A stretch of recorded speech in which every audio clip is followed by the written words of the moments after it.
And again, I want to thank you so much for joining us for setting up your household for success. I would like to welcome our presenters, Emily, Emiliana, and Samantha. Hello, ladies. Hi, everyone. My name is Emily, and I am the Regional Parent Mentor for North Oakland and Macomb counties. I am the parent of a kindergartner and a second grader who has a disability. I really love organizing, and my family relies heavily on routines. So today's topics are really close to my heart, and I'm excited to share some ideas with you guys. Hello, everybody. My name is Samantha, and I am the regional parent mentor for the Northeast region. I am a mom to a fifth grader and a preschooler. And today I will share how we manage the back to school chaos in our household. And maybe some of these strategies can be adopted into your households as well. Hello, I am Emiliana, the regional parent mentor for the Greater Kent region. I'm a mother to a son that is a high schooler, so setting up the household for a successful school year, I'm no stranger to. I hope that today you all gain some takeaways that you can use in your homes. And I'm Stephanie. I am your host for our panelists today. We are so excited that you joined us. What we're going to do is talk about a bunch of different topics today, and we're going to kind of move through them as a question and answer setup so that we're going to ask you guys the questions in the chat also. But this first one is a little bit different. We know that we're right in that cusp in Michigan where we all used to start after Labor Day, and now it's a little bit different depending on the area of the state that you live in. So we just want to see where you're at right now. Are you already back to school in your household? Do you start in the upcoming week, or are you guys going back after Labor Day? That if you wouldn't mind answering our poll, we would love to see some more information about where you're at right now. And we're excited to get these gears turning on what you already have in place, what our fantastic panel already has in place, and then get some new ideas going for everybody. I do want to point out there is a handout that goes with today's session that is on that link that Beth shared. So there's some notes about what we're going to talk about, but feel free, please bring us new ideas in the chat as well. We want to hear from you throughout the session. Beth, did we get a lot of responses? Is it time to share the results? Oh, thank goodness only 7% are back. I'm so sorry, 7%. I love summer and I am not ready. Half of you are going back in the upcoming week, and then 37 are still going back after Labor Day. So, still a pretty big spread across the board. It's been interesting. I have a senior. I didn't tell you guys that. My kid's kind of old compared to my panelists.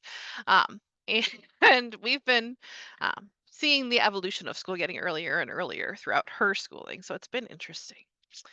All right, let's dive in to our first question. I think to get our school year started out right and to get our day started out right, we have to start there thinking about the night before. That thinking about how our kids are getting enough sleep. We would love again for you to share your ideas in the chat. So feel free to type while we're sharing and while we're talking. We're going to circle back to the chat with each question before we move on. But let's start by hearing a few ideas from our wonderful parent mentor panelists.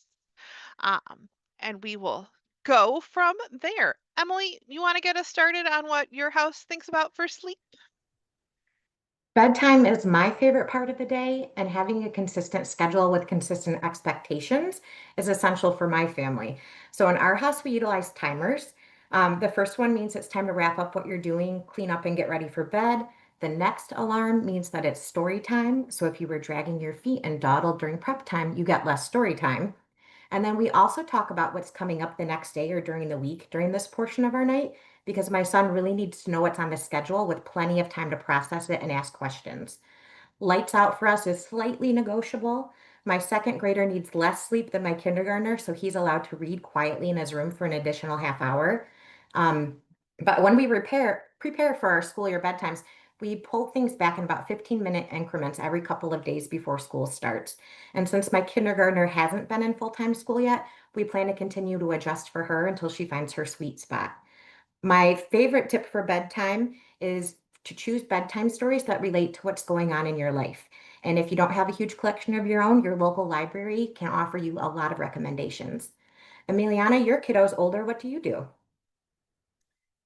Thanks. So in the early years, we had a visible schedule in the house. We really took it everywhere that we went. So it started with a shower and and pajamas that my son chose to wear and an activity that he chose to do. So we chose nothing too high in energy and away from screens. So he would most likely choose puzzles most of the time or just building his Lego kit. So with all that work that we did in the early years, now as a teenager, I noticed that he just kind of follows the same routine and it just stuck. This time of the evening is for him to kind of decompress. And the alarm that is shown above it has been with us for years. So my son gets fixated on numbers. So we use a visible alarm and a colorful one at that. So this is his go to. So red means the activity or chore is done. Yellow means a little bit more time, and green means continue doing what you would like to do. I love the visual clock. I love having the cue of when it's time to move on or what comes next. A lot of the ideas in the chat, some of you have already touched on. Emily, you said you move by 15 increments. I have someone in the chat that moves bedtime earlier by an hour to 30 minutes 2 weeks before to start getting on the schedule. There's somebody that has an 18 and a 20-year-old who puts bedtime routines back in place for the school year. Sounds like maybe in the summer things are a little bit looser and freer, and those routines they started back to last week. Someone else has a shower or bath and then downtime to relax and to set some alarms to keep things going on track. Um, Another household takes a calming family walk and talks about their days, and then goes to a shower and a cool room with a white noise machine and blackout curtains with very consistent bedtimes, even on the weekends. I think that one that is so important for healthy sleep schedules was so hard for all of us, where we're like, yes, we can do anything, but not always our best choice. Um, and then another household doesn't change the bedtime in summer, only for special educations. And then they make sure they're getting to that right time frame by those 15-minute increments, similar to what Emily said, as they're moving into the school year. Thank you guys so much for sharing what works in your household for bedtime. Now let's think about how we start the day. Again, I want to hear all your ideas. We all want to hear all of your ideas in the chat, and we will visit those again before moving on. So thinking about getting going in the morning and what that looks like. Emiliana, you want to get us started on this one? Sure. So currently in my household, we're still working on our executive functioning skills. So for the people who don't know what executive functioning is, it refers to a set of mental skills that lets us plan, set goals, and get things done. We use executive functioning skills when we organize, pay attention, and remember the details. So if a student struggles with executive function, it impacts them at home, in school, and in life. So as we know, we as parents, we set the tone for the day. I feel like if I wake up anxious, I'll be all over the place, and my child will know that, and eventually he may feel that way. So in the mornings, I take time for myself. I get myself ready for the day, and I plan the day accordingly. I consider my child or my teenage son a slow to wake. He needs a little bit of time for himself. So I wake him up about an hour and a half before school starts, and in the mornings, my son enjoys looking at the weather app on the phone, and he chooses his wardrobe for school. So after he decides his attire, then he will choose what he would like to pack for his snack. And most days, it's a pretty big snack. Um, so Samantha, what does your morning look like in your household? Thank you, Emiliana. We try to simplify our morning routine since we are not a family of morning people. And we do this by packing our bags, our snacks, and our lunches the night before. And we have been working on getting dressed independently. And we accomplish this by having clothing bins with outfits rolled up and ready to go. We have found that preparing the night before helps our morning routines run more smoothly with less chaos. I imagine there are pros and cons of night owls and early birds. Emily, I think you have some early birds in the house. What does that look like? My kids are extremely early risers, so we do have a lot of time in the morning. My kids are usually up for at least an hour before they come to the table for breakfast, and then we head back upstairs to brush teeth and get dressed. When my son was really little, he had a chart that would help him get dressed according to the weather, and I doodled you guys a sample so you could see what that looked like. I'm not an artist, but I think you get the point. We also look at the weather and we plan our outfits accordingly, and then we choose our jackets accordingly as well. Um, One of my favorite parts of the morning is going back downstairs for some more playtime. And then as a family, we pack lunches and our backpacks. My kiddos have a chart like you see right there that tells them what to put in their bags. And then we're back to the alarms because if an alarm is telling them to get their shoes on and to get ready to go outside, they'll listen. But when mom does it, she has to say it at least a dozen times. And I'm seeing that answer in the chat as well.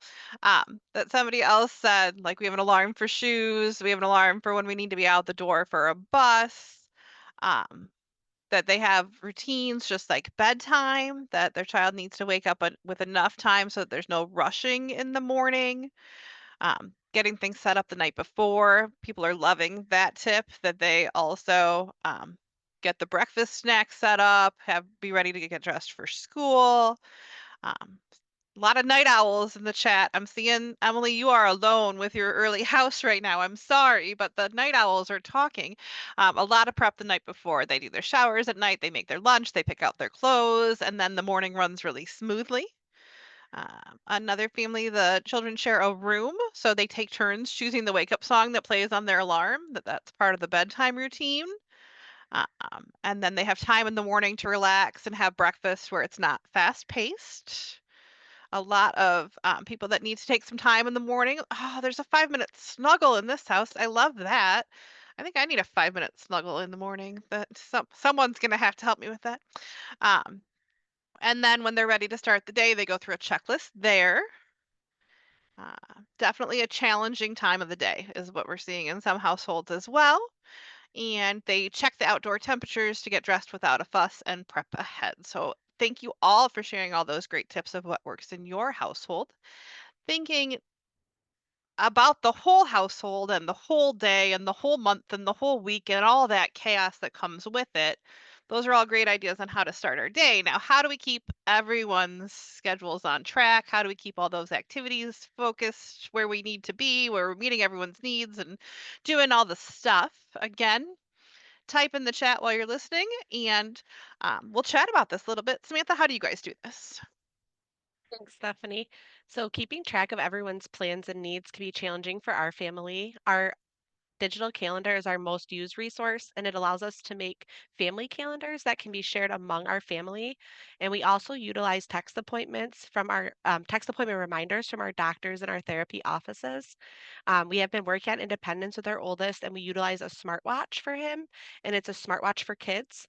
This watch allows us to make a to-do list for him that alerts him when the tasks are to be done, such as brushing teeth, screen limit, shower, chores, etc. It's also been beneficial for both us and him, so that he can be alerted independently without us having to remind him. Transitions have been much smoother since adapting this resource. What about you, Emily? I am not alone, according to the chat. So I'm a planner by nature, and I've tried nearly everything, but the consistent thing across all the ways I've planned is color coding. So each member of our family has their own color on our calendar, and it's consistent across all the platforms. So I'm green, my husband is orange, my daughter is pink, my son is blue. We have family things in purple, and then I keep my work stuff in black. So that way, instead of having to write everyone's name and specifics over and over again, I know at a glance who has what when based on the color. In the last year, I did make a big switch from paper and pen to completely digital planning. And I use my tablet for my personal calendar. And then our family has a digital wall-mounted system that syncs everybody's calendars into one space. So it makes things accessible for my kids, and they can go up and check it, and they can scroll through it. They can click off their to-do lists, but they also like their little dry erase calendars that we still put on the fridge. And that has their weekly responsibilities and calendar differences. So they know if they have a half day, dance or scouts or swim, or if they're going to go visit their family. And then on that same little picture, I wanted to point out our meal plan calendar. And this isn't so much about the kids, but for me, if I put my meal plan up on the refrigerator, I'm more likely to stick with it than get takeout. And after a day of working and running and chaos, I almost always will vote for ordering pizza. But seeing that on the fridge and knowing I already planned it, I bought it, I paid for it, it makes me stick with it a little bit more. Emiliana, what do you do? So my son has two households that he frequents weekly, mine and his father's. So sometimes the schedule can change daily, just depending on the activity. Coming from a co-parenting household, we use a shared system. This simple app on our phones, it's usually Google, share and sync the family calendar. So we have everything with medication alarms, doctor's appointments, swim lessons, play dates, and therapies throughout the month and weekly as well. So this calendar has been a lifesaver. So the best part of the calendar is that we can color code, just like you all do, um, by each family member. My next goal is for my son to start planning and implementing his own activities in the calendar, but we haven't gotten there yet. But it's one of the goals that we would like to see him utilize so we can empower him for the school year. And this color coding thing is across the board that we do this in my house too. I'll go ahead and say that. But we have at least 6 people say everyone's got a color. Somebody said everything goes on the family calendar on our phones or else it doesn't happen. And I think that is one of those things where like, sorry you didn't get it to track. You needed to put it on there, my 14-year-old. I would help you do it if it's on the calendar. Someone else uses a big calendar, again, different color of ink, phone calendar, Google Calendar, color-coded calendar, and dry erase board, family calendar on the wall in the kitchen that we discuss every weekend and review the week. Mom is the keeper of the family calendar, keeps it all digital on the phone, and has a weekly meal planner and monthly calendar on the fridge that has some of those details on it also. We do have a request for the panelists to share the brands or devices that they use, and we can't let them do that because we can't endorse anything specific. And they both, there's Android, there's Apple, there's all over the place. This is so personal preference. So test out, see what works for you. Struggling to find the right accessible digital things for a 9-year-old without needing parenting help is the follow-up of that question. Uh, The kid's smartwatch. Does anyone want to speak to the kid's smartwatch a little more in detail? I can do that, Stephanie. So you can ask your service provider if you have Verizon or AT&T. Most service providers have smartwatches for kids now. So I can't give you an exact brand, but of course, either Verizon, T&T or AT&T, T-Mobile, all those. If you ask them, they usually have access, and if they don't have one specifically, they can at least give you options. Thanks, Sam. Someone else loves the idea of color coding each person, and that their calendar starts with them and their husband, and then the details come in.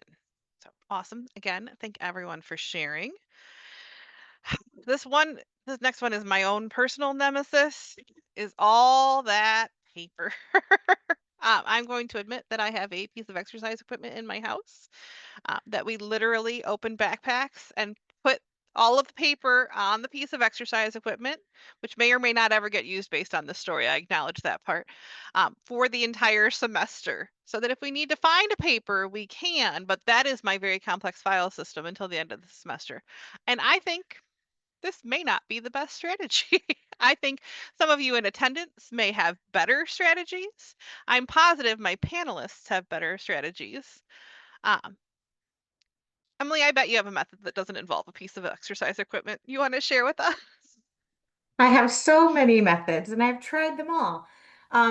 Each of my kids has a file system, like in this picture, that I keep their keepsakes in. So report cards, certificates, artwork, everything that I decide to keep for a long time goes in here.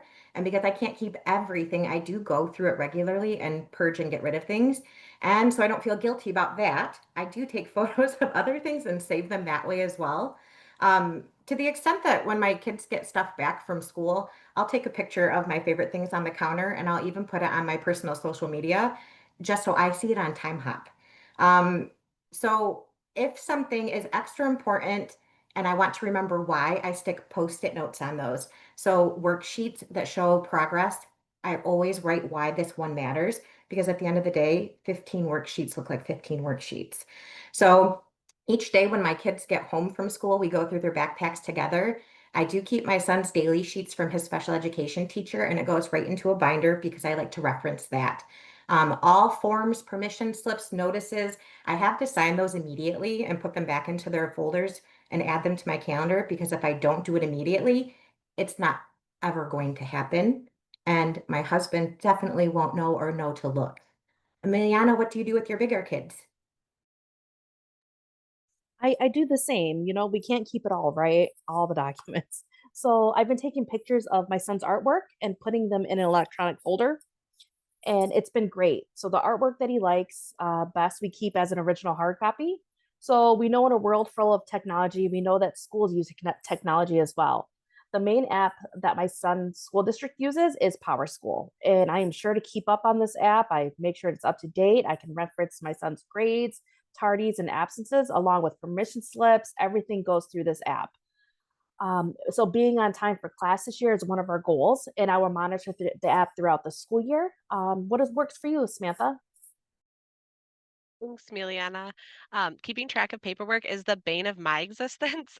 We are a family that lets paperwork stack up, just like Stephanie. And to get a handle on that, we take pictures of forms and artwork, and then we shred or we file. And then we also utilize the school's communication app and ask the teacher to send documents digitally when possible, in case my son forgets to bring it home, which does happen. In some instances, it could be written into your IEP as a goal to remember to bring forms and work home to build that independence. And we are also back to basics when it comes to filing important information. And we use a filing cabinet and try our best to keep it organized, which doesn't always happen. This is just one of those really challenging areas, and it gets out of control so fast. I think that it's even noticeable the chat's really quiet on this question. You guys had a lot to say on those other pieces. I appreciate someone's honesty that said they really struggled with this, that they're down to their third kid and still have not mastered it after trying with all of the kids. Someone else has a box that gets sorted at the end of the school year for what to keep and what to get rid of for schoolwork. And that's for everything that doesn't fit into one of their already created folders. So they already have files for medical, for IEP, for accomplishments. So things go in there, and then that general box gets sorted at the end of the year. Someone else has an electronic folder for artwork and an important documents pile that they scan in and add to their electronic files. I should try that. I only have a shred pile. The important documents file is probably a good idea for those things we're going to scan in. Oh, this household has a hall of fame where they hang things they're proud of on the wall. And when it gets filed, when it gets filled, they take pictures of them and take them down and put them into the child's important paper box. Uh, and then those school documents, field trips, those kind of things go by the front door on a magnet. Oh, that's smart too. So you can find them and see the reminder. And then they're jumping ahead to IEP topics, which is our next question. If you want to put your thinking hat on, they scan those, email them to themselves, and file those papers in the kiddo's binder, or at least try to do that. We do have an attendee who's looking for some advice on their middle schooler who is just starting switching classes and using a locker um, for forgetting schedule, losing papers, forgetting things. Do you guys have any strategies for the communication back? Should we hold this for? We're going to hold this question. Beth, can you write that question down for us towards the end? We're going to hold that for a minute because we're going to touch on that a little bit. Pile starts at the front door and later moves to the bedroom. After my own heart, my pile does migrate too, because occasionally we have to use the exercise equipment. Try to get through papers as I get them so they don't pile up. You guys were just all holding out on me. This chat exploded after. Scan all the important documents and artwork. Physical artwork goes on the wall, and random school papers go in a basket until winter break when we go through it and recycle anything we don't want and do it again in spring. Semesters, I hear you. Um, Somebody already touched on it. Let's go ahead and talk about all those IEP documents, progress notes, the method for organizing these, where we're keeping track of who's on our team and we need to communicate with and how we get in touch with them. Um, Again, feel free to please share in the chat. And let's hear from some of our panelists. Emiliana, you want to get us started? Sure. So I started scanning documents and making electronic file folders in fourth grade. All the documents prior to fourth grade are currently in a file cabinet as hard copies. In the early years, I became overwhelmed, like overwhelmed with all the amount of paperwork that I was accumulating. And I realized there has to be an easier way. So I started scanning the important documents. So I personally have each file folder labeled by grade and year. It's just easier for me to remember. So the documents that fill the file folders are like the IEPs, the progress reports, health appraisals, health action plans, you name it. Everything goes that happened for that year. Everything goes in that year. So now when I receive any type of documentation, I always ask for an electronic copy and I automatically send it straight to the folder because if I don't do it then, I have no idea where it would end up. So it just works easier for me. How about you, Samantha? Thanks, Emiliana. We use our IEP binder as a backup and save all documentation digitally. This makes it easy to access anywhere, and the physical copies help when the digital world fails us. And we also make use of a designated notebook for taking notes on communications with the school, which we then upload to our IEP folder on our computer. And most doctors' offices now have websites and even mobile apps that can make it easy to access any medical records, and we make use of ours when needed. Of course, as a parent mentor, I love when families have digital copies of their IEP documents that they can easily share with me. The chat is hopping on this one. Uh, let's see. We have someone who is not super organized but has one specific drawer that they use for IEP documents. Another has a pile of papers but likes the idea of scanning and doing a digital folder instead. Someone else scans them and emails them and then has a binder for current information. Older papers go in a folder in the drawer. A binder for a student profile system with pocket folders so that everything is in the binder when attending school meetings. Um, I am gonna talk. Sorry, guys. I used to try to have a binder. Like I know I'm supposed to be a binder mom. Someone told me I'm supposed to be a binder mom. I internalized it. I tried really hard to be a binder mom. And the only thing I like about binders is that I used to put pictures of my kid and her art and her handwriting samples and stuff in the clear plastic front so that every time I held it up and opened it, the rest of the whoever was with me, the doctor, the IEP team, whoever, was reminded about the complexity of her being a human and that she was a person that we were talking about and wasn't somebody that was just on a sheet of paper. That is my hands down favorite thing about the binder is that you're using it for your student profile and for that full picture of your kid. And I totally love that, but I'm really bad at keeping up a binder. I've also gone digital, and others in the chat have everything digital. Recently moved to a share drive because it makes it easier to search from wherever they are to find whatever they need, where they can keep it organized there on their own drive.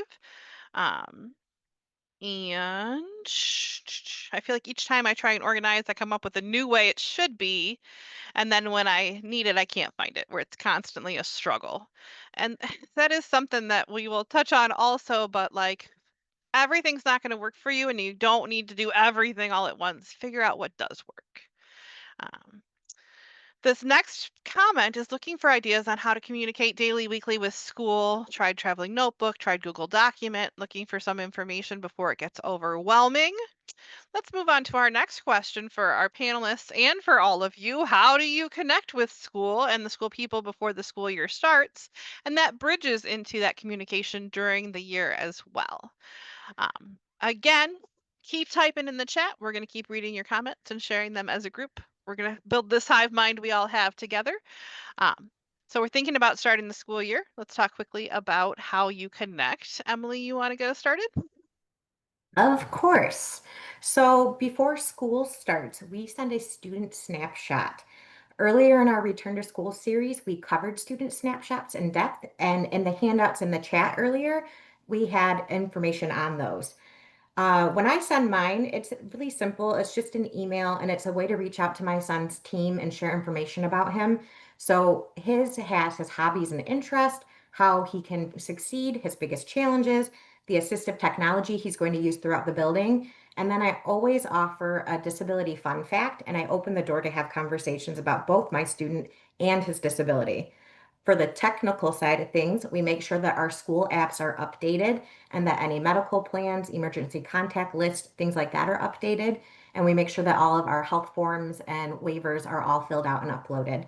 And then my biggest tip for this section is to slow down and save space.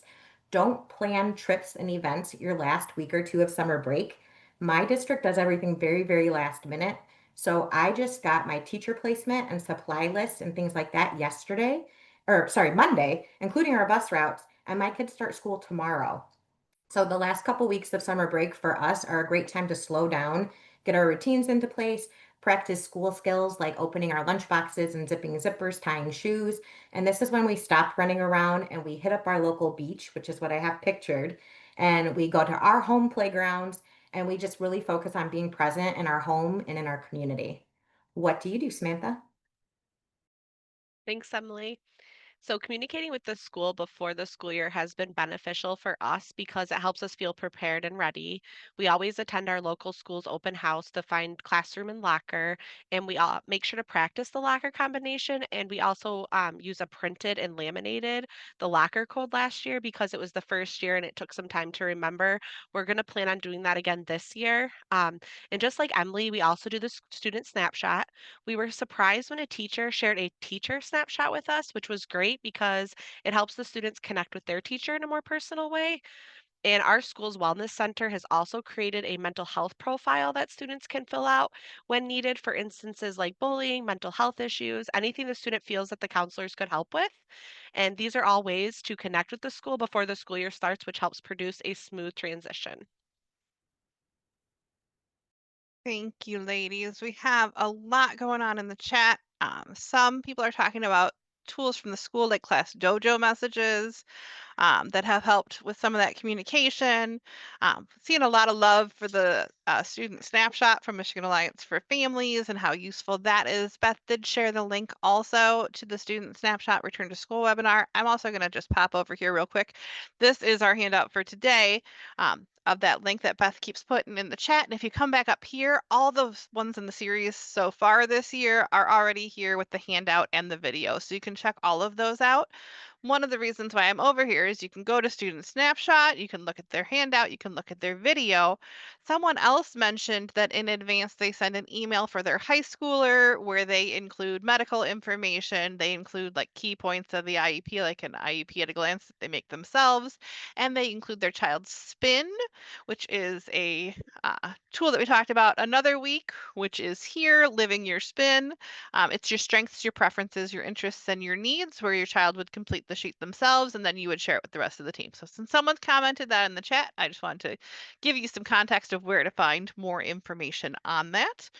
I will pop back over here. A couple of people have kids starting middle school, and they're not really sure how they're going to communicate with so many teachers. I would say email is your friend in that case because you can copy multiple people on the same communication and make sure that everyone knows the most important information and how to get in touch with you and that you're ready and interested in being involved in whatever capacities make sense. Someone else make sure that they meet the teachers at open houses and attend and talk to the teachers and give them ideas of what they found works best for their child. And people are loving the teacher snapshot that goes from the teacher home, that's a great idea. And I apologize, a bunch came in while I was on that other screen. Someone agrees with the panelists, always struggles right before school, and it's best to slow down a bit. Um, the school has also allowed a number pad versus a combination locker, and I can also add in, we actually use a key lock on our locker for my student, that there's all sorts of different alternatives. The combination lock doesn't work for your student. You can absolutely talk to your IEP team about that. And currently creating a sheet to send into the teacher. They go through and walk the schedule in advance is one of the things they do in preparation. And that is one of the big tips I would give to the parent from the middle schooler that said, what do we do? I think that's a big one, is getting the lay of the land, making sure we're comfortable in the space before we get into the space. All right, we've talked a lot about what we do as parents and how we're building things that are there and ready to support, or we're designing the day, we're designing the organization system. And I appreciate all the comments in the chat. I think sometimes we try and overhelp as parents. We may try and streamline a little bit where they're following our method. And one of the things we also want to be mindful of as we are raising these fabulous humans is how to build independence for your kids while prepping them for success. So this is our last question for the panel and for the group today. Um, how do you build independence while prepping for success? Samantha, you want to get us started?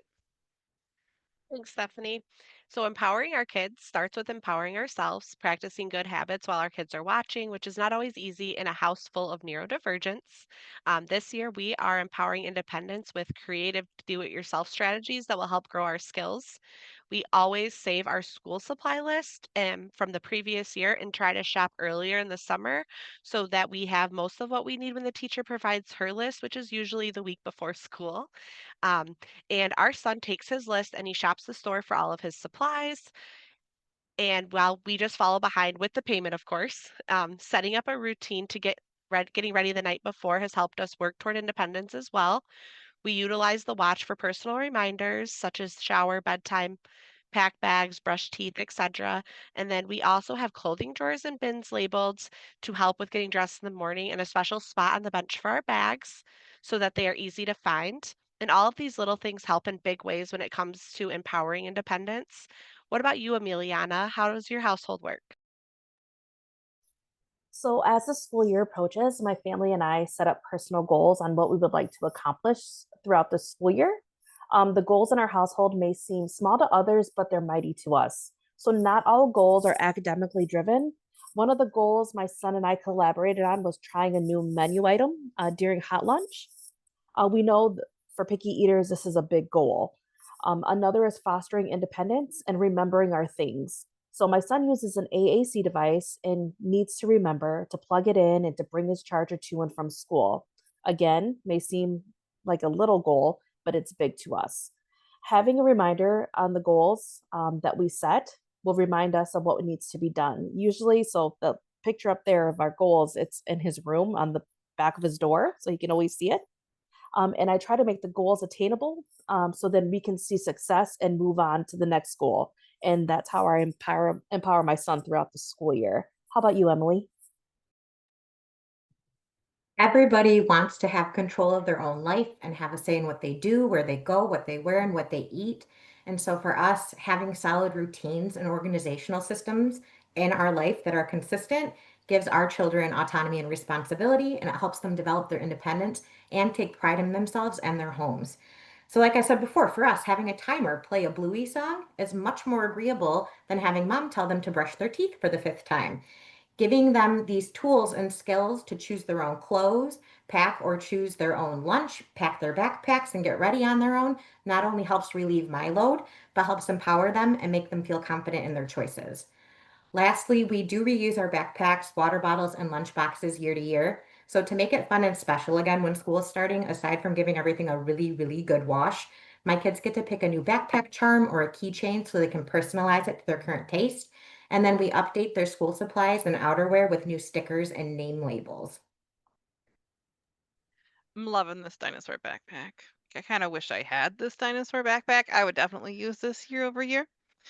It Um, glows in the dark. really? Okay, very, very cool. Um, we had some comments in the chat about building independence, about modeling, role playing, and practice, and how that makes their student more comfortable in different spaces. We have someone else that helps their child do as much as they can on their own, but they're there to help when they're needed. Like they went school supply shopping and they chose what they wanted with the help of the parent. And that's what we're trying to do is to keep everybody growing. Visuals for routines definitely makes a huge difference. The visuals, the timers, all those things that help students, kids be independent, but with those supports in place. We have talked about a lot of different tips. There's the handout has everything listed a little bit where it has some of those details. We do want to leave you with a final thought though. Um, anyone want to leave us with a final thought today? I do. I Perfect. am a planner and I'm an organizer, and my husband isn't. So I understand the complexity of living with those dual personalities in the same household. So I just want to remind everyone to not be discouraged because this can seem overwhelming. You're not meant to try all of this at once. It's just meant to give you an idea of where you can start or what changes you can make. Because what works well for me and my family might not work well for you and yours. And even what works well right now might not work in a few weeks or months. Organization and planning and routines are evolving with us, and it doesn't have to be all or nothing. And I'm going to say that again because I'm an all or nothing person. This doesn't have to be all or nothing, and it doesn't have to cost a fortune. We can look for free trials for planning apps. We can hit up Dollar Tree to organize our cabinets. We don't have to go buy the fancy, expensive pantries that we see on TikTok that make us all whoo as they restock them. We need to let our systems evolve with us. And as you learn what works for you and your family, you'll figure out what you're actually going to keep up with. Because the only way to be successful with organizing and planning is to find something that works for you and that you'll actually be consistent with. And it's even better when you can find things that work for your kids or your partners that everyone is going to be involved with. So remember, start small. It's not all or nothing, and you don't have to invest a bunch of money to do it. And Emily, we already have a comment in the chat that someone needed to hear the not all or nothing statement. And thank you that these are great ideas, that some of them are using already and some they will try and incorporate, but not all. That is a great final tip for thinking about what you're going to walk away with today and what it's going to look like to help you get ready for this year.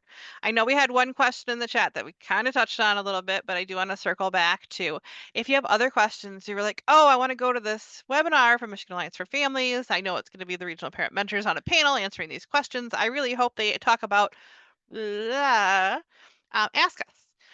If it's a specific question to your child, to their IEP, to your school day in detail, please set up your regional parent mentor. They want to talk with you about it. They want to coach you on it. They want to mentor you on it. Those general questions we would love to answer in this space. Beth, what do we have going? Okay. We are going to circle back to the question that was asked earlier, was that they would love some advice for their new middle schooler who has recently started switching classes and using a locker for the first time. And they struggle with the transition, forgetting the schedule, losing their papers. Any suggestions that you would have to help this individual? I can answer that question, Stephanie, if you want. Um, for my son, we same thing. We have the same struggle, and what I was able to do is talk to his teacher and um, have her send things through the school's communication app also. And she actually started doing it for the whole classroom because he wasn't the only student that would forget like the schedule or certain like permission slips and stuff like that. And again, with laminating the school code, the locker code, that was really helpful as well. So maybe those are some ideas that you could maybe incorporate for your son as. We also had someone in the chat say that they created a visual how-to for opening the combination lock, and then they request the same combination number every year. So the student learned it once and has visuals that support it for their learning, and then they're able to utilize that year after year. Thank you for sharing that great tip as well. I have a addition to that statement or comment about organizing paperwork for the student themselves. I see on IEPs, particularly with middle schoolers, that they have a social work goal where it is to keep those things organized. And I see a lot of color-coded folders, just like we're doing with our calendars. So first period is red folder, red notebook. Second period is orange, et cetera, et cetera. And in a lot of these cases, these students have an adult in the building that they check in with at the end of the period or at the end of the day, or even lunchtime to make sure that they have everything where they need to go. Because it's important that we're teaching these skills and building these skills instead of doing it for our students. So that is something that I personally would bring up with my IEP team and my caseload manager and see if we could work that into the IEP just to make sure everyone's on the same page. And again, we're teaching a skill, they're learning the skill, we're not doing it for the student.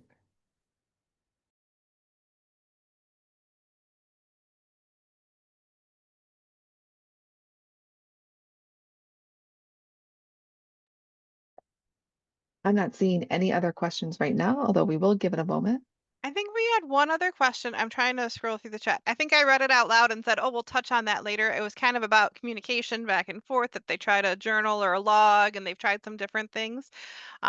And I feel like we touched on it a little bit, but I do want to circle back to that one a little bit also. I'm not seeing it in the chat right now. And if I invented this, then it's a weird tip we're going to walk away with. When my child was younger, we used to have a standard worksheet where they circled things about what they did on recess or what they had for lunch or what special they had that day. And that's something that communication evolved, where it was done with the support of the teacher, where it was kind of like a log going back and forth.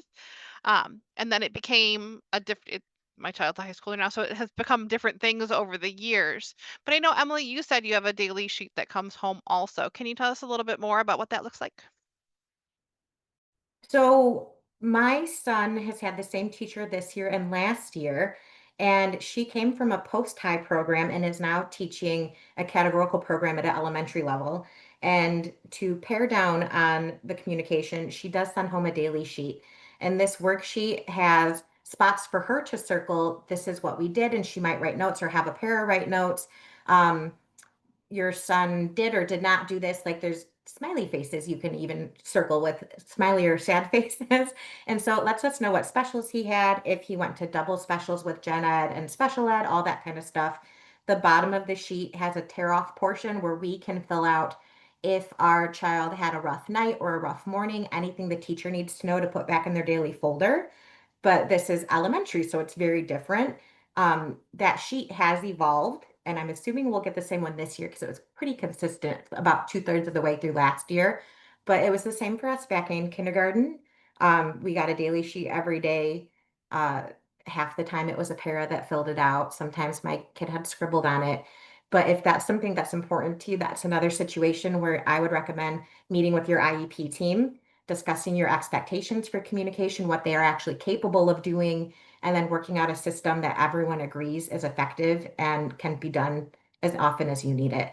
And back to the all or nothing, maybe your teacher's course load is big and you can't get that daily communication because they are covering 20, 25 students and it becomes something weekly.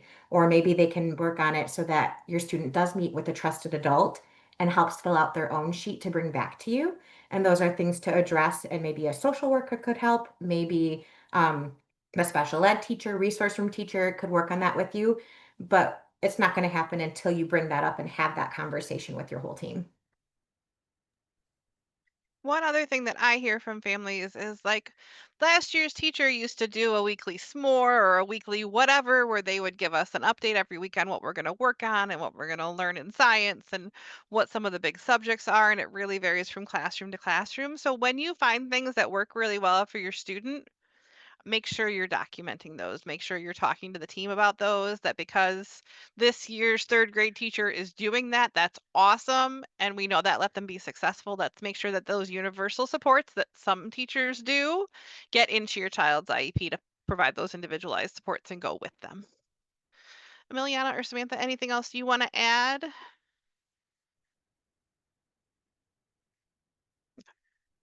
Um, I can. Mhm. I know that I did see in the chat that someone asked about high school communication. And I will say, as you mentioned, email will be your best friend. Um, I know that my son is older, but I did submit a student snapshot to all of his teachers, introducing myself and introducing him when I received his class schedule. And I just asked them what was the best form of communication. Would it be text messaging? Would it be an email?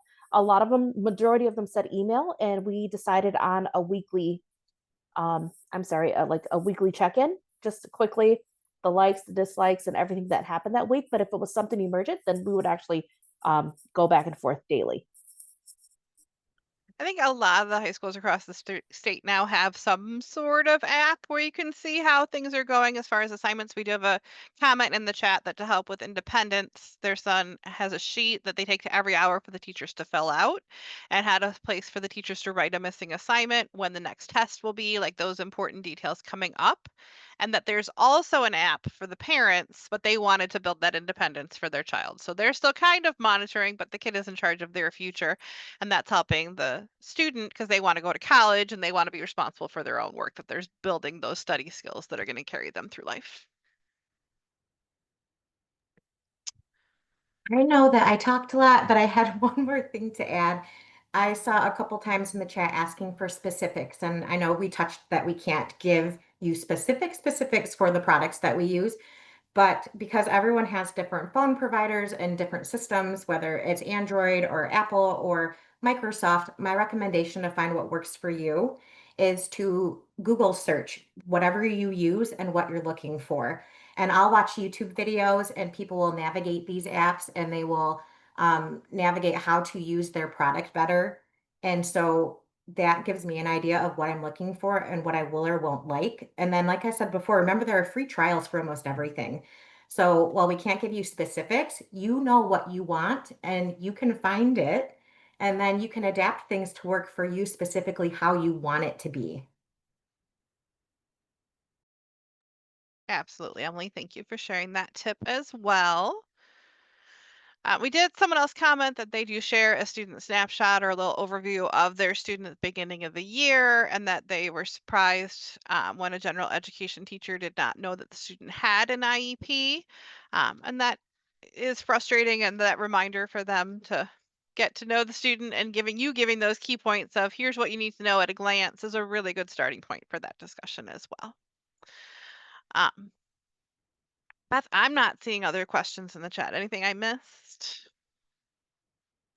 I'm not seeing any more questions either.